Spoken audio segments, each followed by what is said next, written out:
towers of thought crumble. Yet upon timeless foundations, we build again. Higher, wiser, whole. I did a series not long ago on paradigms. So it's a 12-part series, and it came out of my book, The Quiet Collapse of Certainty, Finding Purpose and Meaning Beyond Religion. The whole book is not about paradigm. It's like the reason why I started on paradigms is because the whole book is about introducing you to a paradigm shift. So I needed to start by introducing what a paradigm is and what a paradigm shift can do. And the reason why I took 12 part in that series to talk about that is because I'm a big believer in personal freedoms. I believe in people making their own choices and living with the consequences, however be it. And I believe in not telling people what to believe and what to do with their lives. I believe in showing people the options and where each options take you, and then you're free to make your choice. And I also believe in teaching people how to think rather than telling them what to think. And so I started with paradigms because to me, it was the best way to introduce this conversation. I mean, I said to introduce these conversations into how to think, how my mind works, how I was thinking about things before I got to the paradigm shift I got to. And some of you who might have listened, if you've not, I encourage you to that 12-part series. It might be a little bit abstract for you when you listened. And this is the part where I delve into the book because I didn't talk about paradigms. I didn't even talk up to half of a chapter just talking about paradigms. It was just a little thing that I passed over in the book because the whole book itself is about paradigm shifts. So, but this is where we dive right into the book, into some of the themes that we discussed in the book. And may I start by telling you a story that really highlights what we are doing here, what I'm trying to do and what I'm trying to achieve, and the journey that I hope that you would be thrilled to go on with me.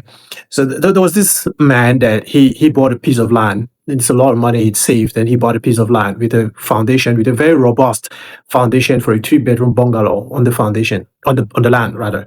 And this it was a very robust foundation. It's taken so many years for the first owners of the land to put up that foundation. And for some reason, they had to sell the land. So this man bought the land with the foundation on it.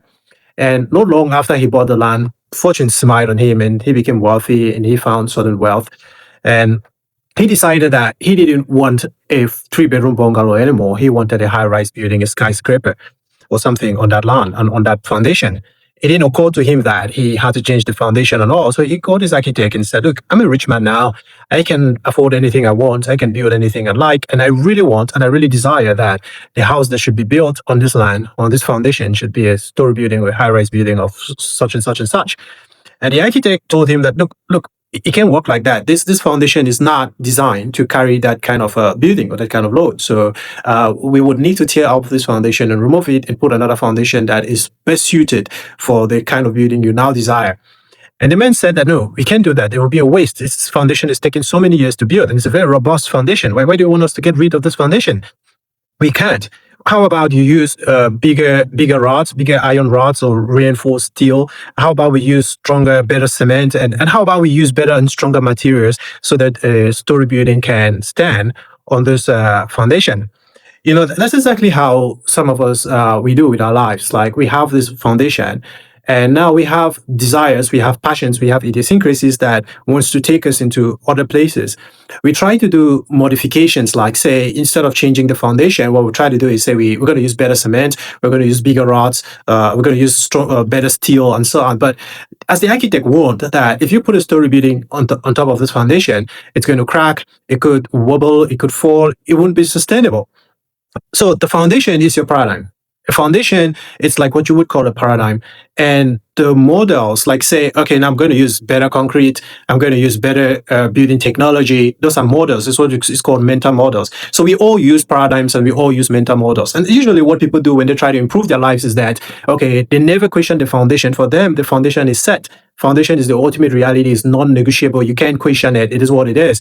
So what they try to do is, okay, we're going to change and we're going to do better strategies. We're going to build with better concrete. We're going to build with better cement and all of that. And that would sustain whatever new ambitions or idiosyncrasies or passions that we want to have. But it seldom works like that. The lesson to take home from the story is that you can't build a skyscraper dream on a bungalow foundation. You got to dig deeper. You got to let go of that foundation. No matter how robust it is not suited for your purpose. The foundation is not wrong, but it's just not suited to take you where you want to go. So if you're thinking about paradigm shifts, so you have paradigm on one side and you have models on one side. And this is going to become very clear when I start explaining to you why I had to move from church to church. I was probably, there's a word for it, and probably not a very good word, but they call it back then church prostitute. I don't know what's called today. So when I start talking about that, when you would see how it ties to the idea of paradigms and models and how it abuse all of that.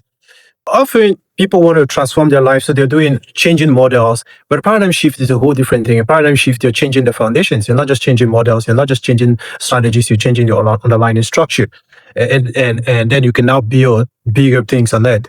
And this is important because, like I said, that the foundation, your old foundations are not necessarily wrong. My job here is not to come and tell you that everything you believed hitherto is wrong. Sometimes it's not just suited for where you want to go, the kind of person you are, and the way you're made as a human being. And if you're anything like me, the foundations I had did not work. They were not suited for how I had grown and for the things that I so hungered and desired for. If it ever so happens that your vision of life expands, that your dream, your desires, and the magnitude or the greatness of your soul expands, if that ever so happens, very often you're going to need new foundations. You can't always reuse the same foundation for everything. And so many people make the same mistake, like the man we just talked about. They want to grow exponentially, but they keep the same mental structures, better concrete, better sand, but it's exactly the same foundations. Yeah, it's going to give you a little bit better quality, but it's not going to be transformational. It's not going to have that Damascus Road kind of transformation where it changes you from one-dimensional man, from one dimension to another, from one person to another.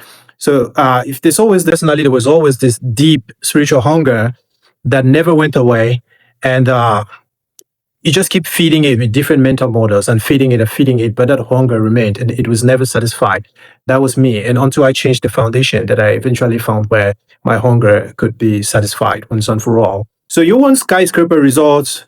You can't do that resting on bungalows, beliefs, and bungalow foundations. You need to restructure. You need to change your foundation. New heights require new foundation, new ways of thinking, and new ways of perceiving and operating. That's what a paradigm shift is. Not an upgrade of an old system. You're not trying to make an old system better. You're not trying to use better concrete, better steel rods, and so on. You just have to replace the foundation with one that is suited. And so mental models can greatly improve your life. I'm reading out of my book. Paradigm shifts can transform it, make you a whole new person. You can't reach new heights by merely upgrading the materials of an old mindset. And so my book discusses all of this, and hopefully the goal of my book is to shine a light. Also, if you're going to read the book, is to shine a light that you can see the journey I took, how I constantly improve my foundations to try to hold. I try to improve my bungalow foundations to try to hold a skyscraper structure until I arrived at the point where I realized that this is not going to work. I need something else. I need a paradigm shift. And I did achieve that paradigm shift by moving the foundations, and my whole life changed. We're going to discuss about the limitations that I faced and all the inconsistencies that I had to struggle with until I was able to change my foundations. My book, The Quiet Collapse of Sanity, Finding Purpose and Meaning Beyond Religion, it goes far beyond the name suggests. I really encourage you, I recommend strongly that you get a copy of the book. It discusses my paradigm shift. It discusses where I started and all the pain, all the struggles that I went through to try to make sense of the world within the paradigm that was handed to me from childhood.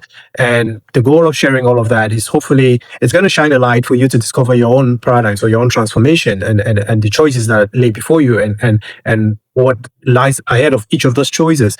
And if you're like me, that you're created a certain way, you're designed a certain way, and you have very strong idiosyncrasies that you cannot deny, if you embrace a certain paradigm, you would be faced one day with a choice to either completely erase yourself to embrace a paradigm, or you transform your paradigm and choose one that is more consistent with who you are and what you are. So let's discuss more of this. Let's discuss more of this in the next episode. In every age, the towers of thought crumble. Yet upon timeless foundations, we build again. Higher, wiser, whole.